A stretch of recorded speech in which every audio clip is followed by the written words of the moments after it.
नवरा असतानाही अनैतिक संबंध का ठेवले? 5 महिलांनीच सांगितला अनुभव. कोणत्याही नात्यामध्ये विश्वास हा 3 अक्षरी शब्द फार महत्त्वाचा असतो. त्याला तडा केल्यास नाते कितीही मजबूत असलं तरी त्याची माती व्हायला वेळ लागत नाही. कळत न कळत एखाद्या वेळी जोडीदाराकडून चूक होऊन जाते आणि नाती कायमची संपून जातात. अशी अनेक उदाहरण अलीकडे समोर येत आहेत. विवाहबाह्य संबंध गेल्या काही दिवसांपासून चिंतेचा विषय झाला. मात्र असं करून व्यक्तिगत आयुष्यात कोणत्या प्रसंगांना सामोरं जावं लागेल याबाबत 5 महिलांनी स्वतःचा अनुभव शेअर केलाय.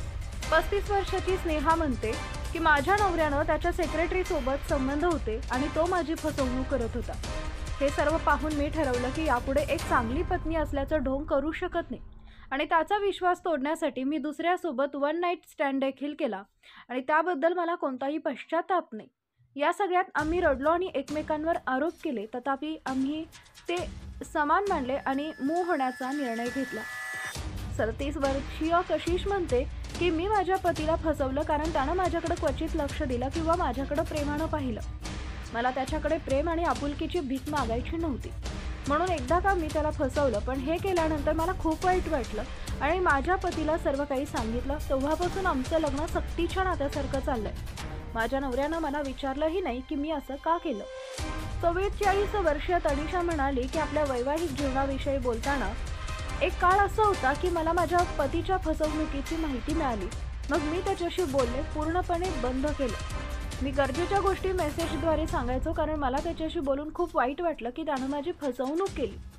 मग आम्ही दोघांनी परस्पर संमतीनं कपल थेरपीला संमती दिली आणि हळूहळू मी त्याला माफ केलं. आता आमचे वैवाहिक जीवन जवळजवळ योग्य दिशेनं वाटचाल करत आहे.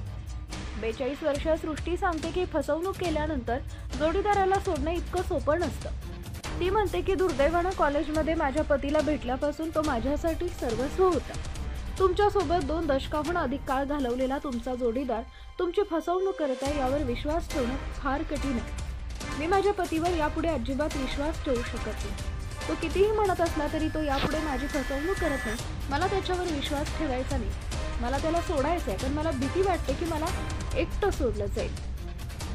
32 वर्षीय आकांक्षा म्हणते की जवळपास 1 वर्ष झालंय पती आणि माझ्यामध्ये काहीही बरोबर नाही. व्यवसायाच्या